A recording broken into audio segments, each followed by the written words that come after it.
Hey everyone, this is the Heroes Podcast, and I'm so happy to be here with Beth Robins. How are you, Beth?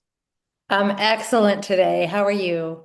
Oh, I'm very excited because I have attended your event just the other week, and it really excited me about speaking more, getting on more stages, and uh, and I'm very thankful for the opportunity. But before we go into your story, I just wanted to have your background read out so people know who they are meeting with. So, Beth is a certified life mastery consultant, best-selling author with 8 books now, and a keynote speaker. After nearly 40 years as a healthy lifestyle coach, she now guides others to fall in love with their own beautiful life again. Oh, I love that one. She's the creator of the Seize the Day with a Smile that I was lucky to attend, a movement inspiring millions of souls to choose love, courage, resilience, kindness, and fun every day. Her latest book, Carpe Diem, Seize the Day with a Smile, is available now on Amazon, as well as her children's book series, Seize the Day with a Smile, and her first signature book, Make Your Life a Beautiful Story. Life lessons I learned from my mother. Welcome on the show. I'm so excited. Did you want to tell us where did it start? If you had struggles, troubles around confidence and self-worth. Well, it all began at a transitional time in my life. I um, I had a beautiful life. I had a career. I had a family, and a boy and a girl, and a beautiful marriage. And slowly, I started to lose myself. And when you lose self, you lose your connection to almost an identity. Like who am I? I'm a mom, I'm a wife, I'm a business owner. And suddenly I was hitting this point where my husband was having an affair and my children were getting ready to leave the nest. The family dog is getting ready to pass away. And I was going for these walks where I was just really struggling. I was struggling with who am I? But with that, because of the things that were happening to me in my life, I clung to a victim story and my self-worth tanked. I don't deserve to be happy anymore. I must have done something wrong to deserve this. I feel unloved. I feel unappreciated. I feel unworthy. And it was very, very dark. There were times where I struggled to get out of bed. There were times when I didn't get out of bed. I remember being with a friend who she was sitting with me and I was sort of laying down and she said, breathe. I was struggling to find the innate urge we have to take a breath. And it was one of those guttural feelings like that was so um it was so not me that also compounded who am I because I am not this woman. This is not who I grew up to be. This is not obviously who I intended to be. And I was really grappling because I didn't know where up was. I used to body surf. I don't know if you've ever done that where you ride a wave in. And sometimes the ocean has its way with you, right? And you tumble around and then you're like, where's up? And I know surfers just say follow the bubbles. But it seemed like everything was a bubble. And I didn't know where up was. I didn't know where out of this was.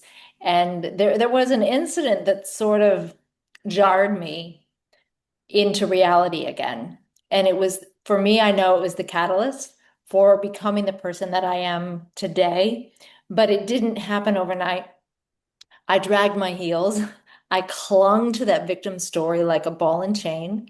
And I realized one day I gotta let go of that because if I want to rise, if I really want to be the person I used to be, and then some, I gotta let go of that. And for me, that was I had something happen, and it was like somebody turned all the lights back on, and I kept trying to turn them back off, but they kept coming back on, and the path opened, and I was lucky that I found the right people at the right time when I was ready to listen. I'm sure they were there all along.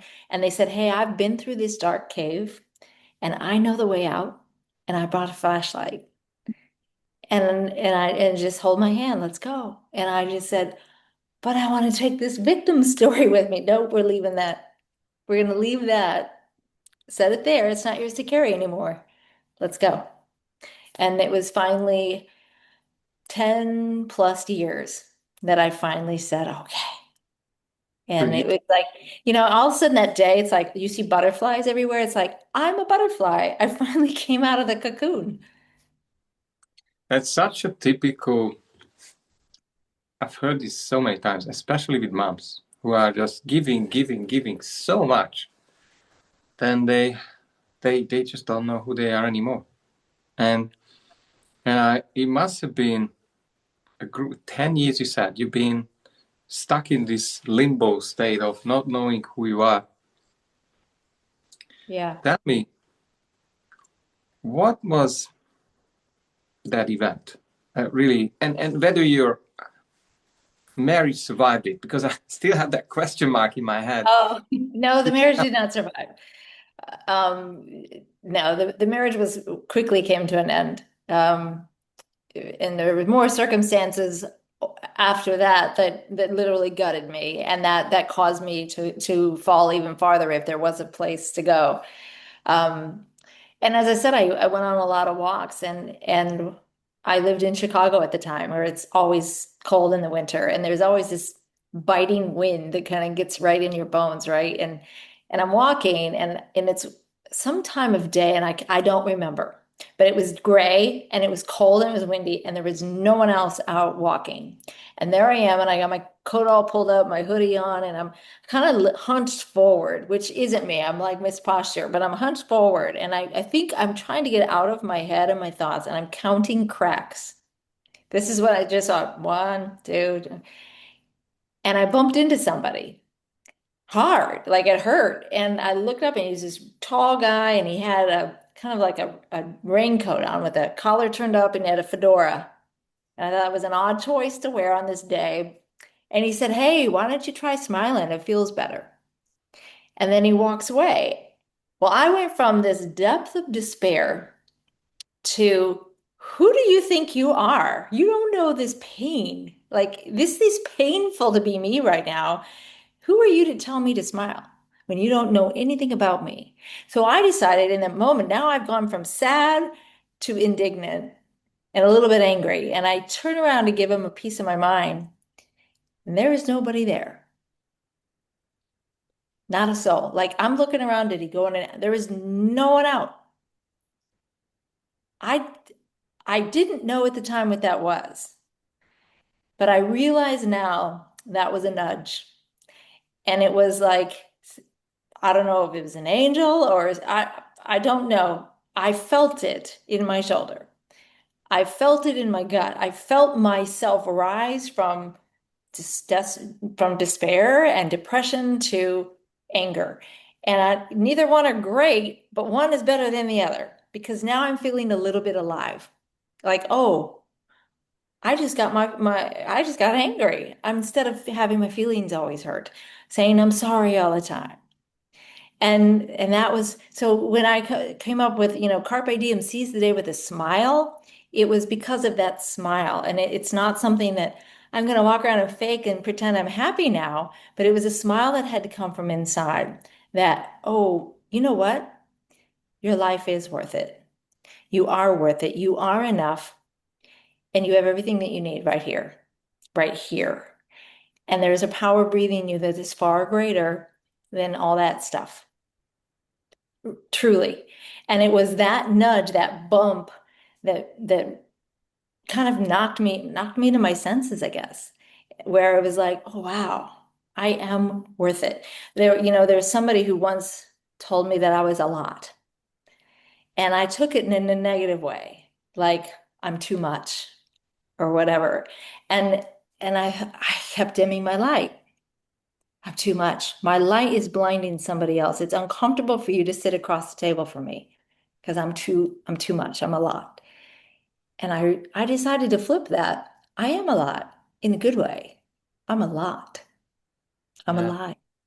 you are a lot, and you are needed. Your light has to shine, I believe, and reach millions of people with this wonderful message. Seize the day. Seize the day.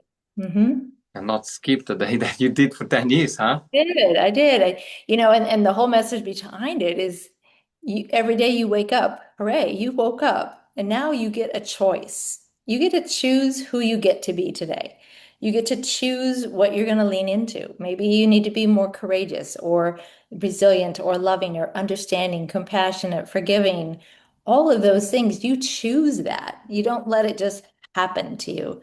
And I feel like saying, seize the day before the day seizes you, where things start to go, you feel like, what just happened? I'm not in control of my reaction, and instead I can respond rather than react because I've already set the tone. I've set the intention for how this day is going to go, how I choose to feel today. I love how you said it because I think we're doing similar work, and what I did here is that if you don't seize the day, then your mind and your programming and the old version of you will go into repeat mode, and there you go, sliding to that black big hole again, which Right. is not serving you, not serving the world. So what would you Exactly. say apart from that nudge that I still don't know whether this was imagination or who knows, your guardian angel, what other things helped you to make the shift out of this victim state to find the truer version of you? What tools? What tools? Well, I got coached, and the coach gave me tools. And it was really, I lost my identity. And so we go back to the basics. And, I'm a coach now, and it's about the very first step is noticing what you're noticing. And it's not self-awareness as much as is noticing your feeling and noticing where you're not home. If you can catch yourself like I'm starting to have feelings of doubt or worry or fear or whatever, if I can pause, oh, I'm noticing this because I don't feel good. And when you don't feel good, it's because you know it's not the truth of you. Your inner being, your intuition knows, we're off course. And it's kind of like, when you're riding a bike or you're driving a car, and if you look over that way, and all of a sudden you start going that way, you get off course, and it's kind of like, oh, wait, course correct. Or you have like a GPS system in your car, and then you miss the turnoff, and all of a sudden it goes broop, broop, and it recalculates to get you back on track. And for me, that was such a great tool to notice what I'm noticing, that, oh, I'm starting to veer off track so that I can course correct and come back home. That was really important. The other one was I wasn't given the permission. I gave myself the permission to dream again, to dream about what I want to do. Like, I had been such a servant for so long, as we talked about the mom, the wife, where I put my real dreams, my big, I call them God-sized dreams. I was just putting them away on a shelf. Like, I don't deserve to have that, or I need to use my energy to serve somebody else to help them have their beautiful one life. And giving myself permission, guess what? You get to play too. You get to have your dream.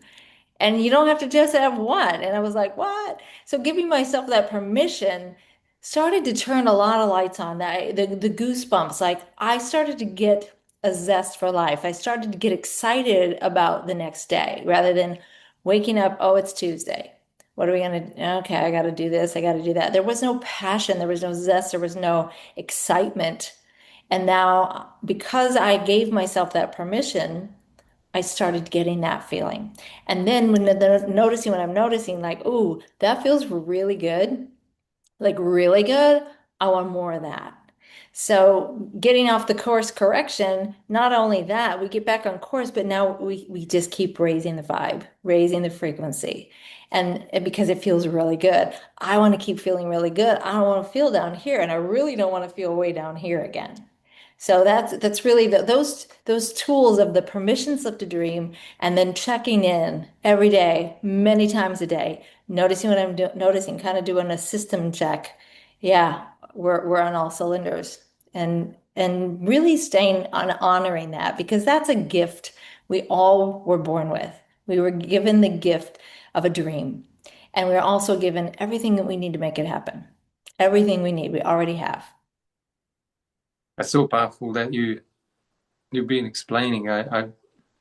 My way of putting it is really not identifying with the victim stories, to opt out, unsubscribe, and have you notice what your mind might be doing, and Mm. and that's where freedom starts. I believe it's the biggest step towards enlightenment, to basically define yourself outside of the mind, and that's that's the journey I take a lot of people through as well, because they didn't know. I did not have to believe every every every thought that triggers then an emotion, and then the suffering starts over and over again. And Yes. when you said you started coaching people, what was the most exciting, taking that journey of helping others? Well, the very most exciting is that I knew for decades that was what I was supposed to be doing. So when I stepped into that truth of me, it felt like a wash of relief. Like I have finally found my calling. I finally found the thing that I get excited about. And I have a way to really help people on such a profound level. And to know what it felt like for me to be coached like that, if I could give even half of that as a gift to somebody, um, I'm in exactly the right place at the right time. So for me, that was huge. Is realizing that I get to do this, and to see the transformation, to be able to be over here, and I would see people as a spiritual being just wearing some human stuff, skin and bones and hair and clothes, and really through their eyes see them. And when you can see people in that way, in that light, I don't care where you're from, what you do, what's happened to you, I can see that light, and I can see when it's dim.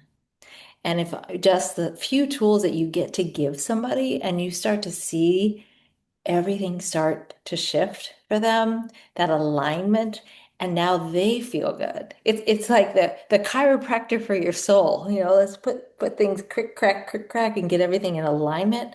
Woo, you feel amazing. And that's just the beginning. Yeah, I totally agree. I believe there's usually a few things people know as a fact, as their victim story, that I believe usually holds them stuck. I'm talking about the average person. What are the typical ones? Do you see people coming to you asking for help? What is the top three, five that people get stuck in? Right there, they're stuck. I think the top one is they have a really blurry vision for next because they're in a transition. They've always been this, and now that's coming to an end. Maybe it's the kids are leaving, or they're getting their job, their career is shifting, or they're coming out of, say, military, or they're coming out of school, or whatever. There's a transition where this is now coming to an end, and I have a really blurry vision for what's coming ahead. That's a really big one. Others are the self-limiting beliefs. Beliefs are just thoughts we keep thinking. And those self-limiting beliefs have caused them to stall in their career, in their personal life, relationships. They just can't seem to get to that next level. They keep trying the things, but they're stuck in this little wheel of whatever I'm doing isn't working, but I don't know what to do different. I think those are the top two. I think when there's some sort of, I don't want to use the word crisis because that sounds big, but a shift in either the relationship status, their health status. Maybe there was a diagnosis that changed everything, or a diagnosis of a significant other. Um, a shift in finances or your time freedom. Suddenly you've that person who suddenly looks back and has been working 60, 80 hours a week, making all the money, but you don't have any time to enjoy it, to do the things that you really like to do. Or you're just in your career and you're like, I don't really like this career. I see a lot of kids that they go into a profession because mom and dad said that'd be good, or society said, oh, there's a lot of money if you do that. So they go do that. And then all of a sudden it's 15, 20 years later. I don't even like that. So now I'm unfulfilled and that stupid alarm's going off and I really don't want to go. I am checking my soul at the door. And then you go in and you do the do, and then you come out and you grab your soul, and it's 12 hours later, and you're too tired, and you go home and you eat and you watch television and get up and do that. So I think those are the big four, is there's a shift, there's a change, there's a longing for something more in your life, or you're just really discontent about your current state of affairs. Yeah, I think that's probably one of the biggest ones I come across a lot. Thanks for sharing.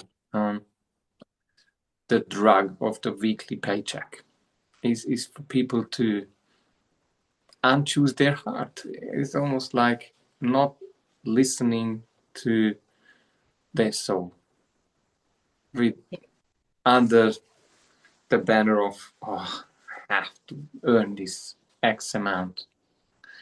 What would you say to someone who already has that feeling of something is not right? I don't know exactly, but things are not clicking as they did before. What are the 3 steps you would tell them to do now?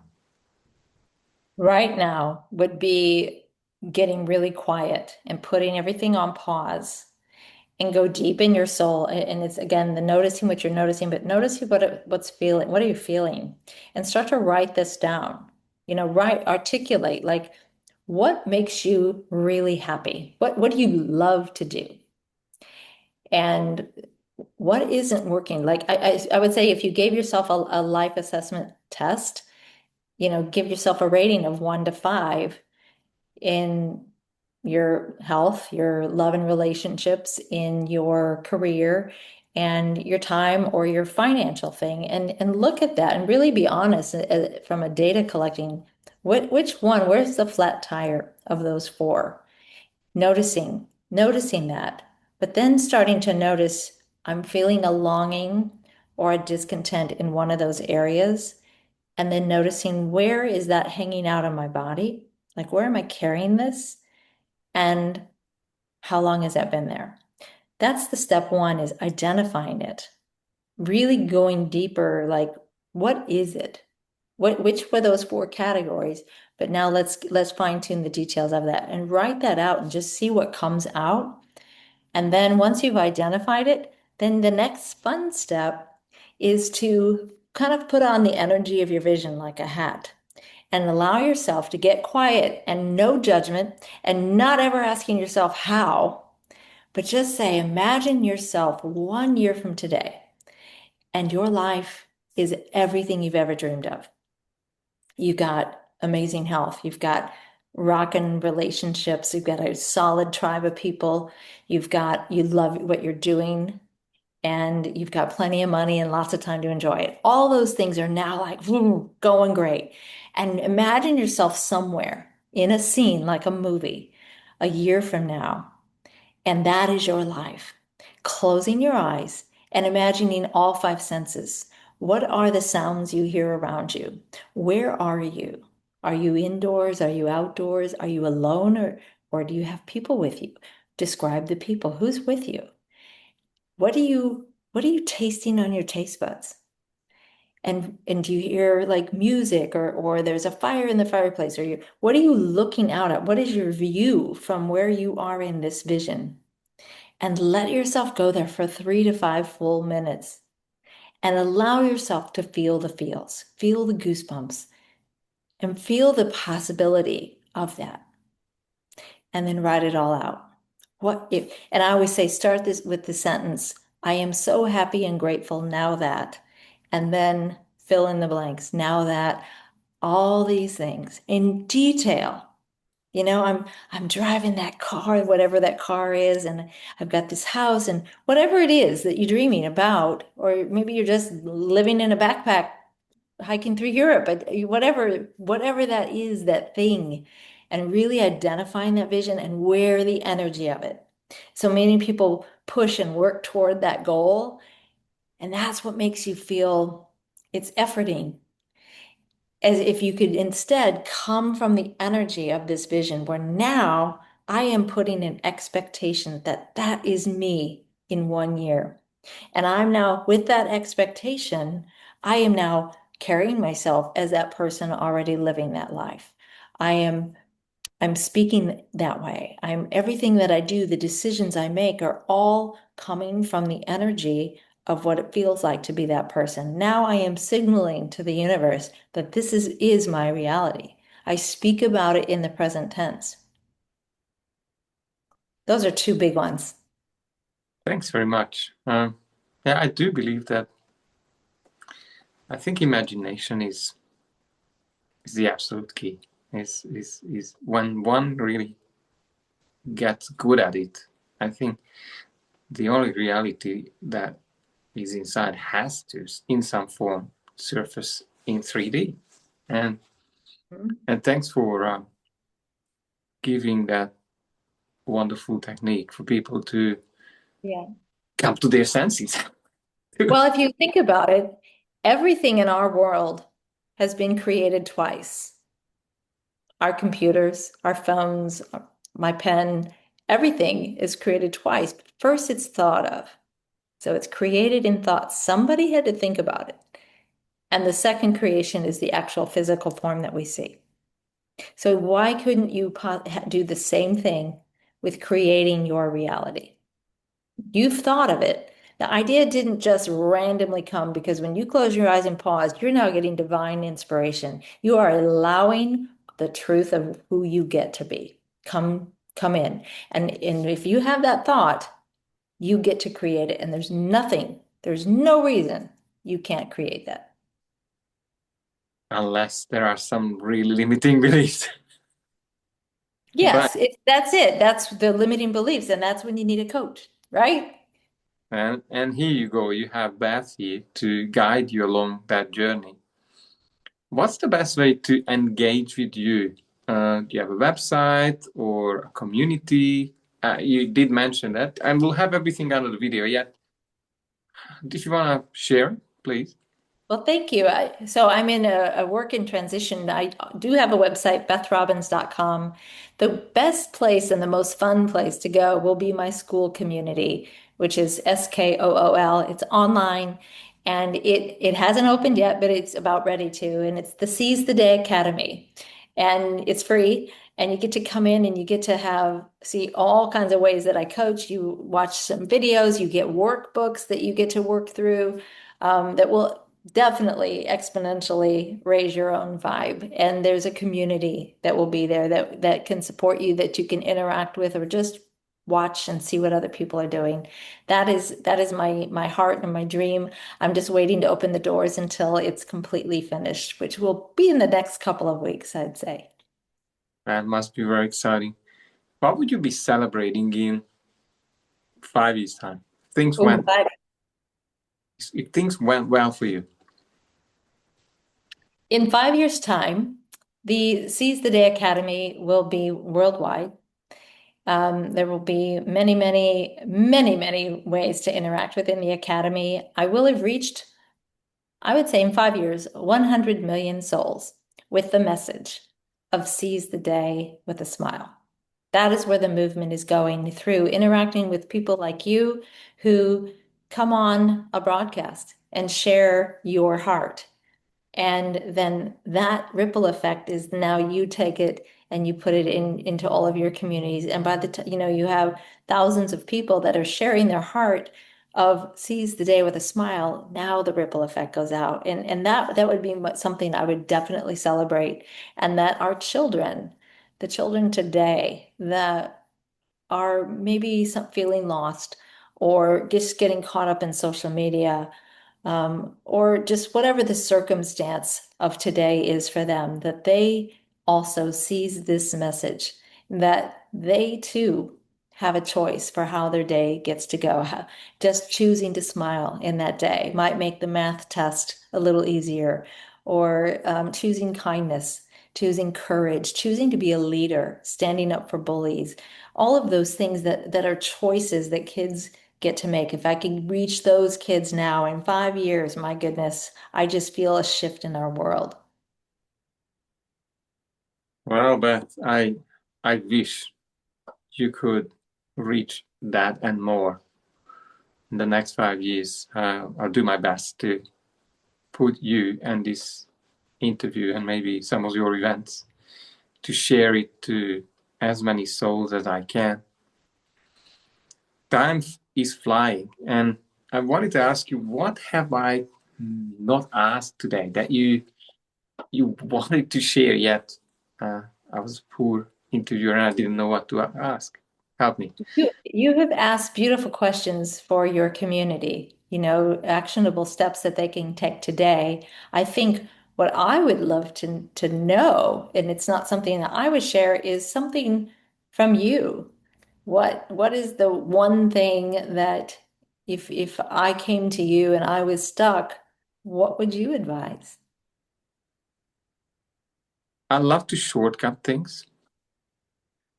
Ask for help, and please ask for help at someone who has results in helping others.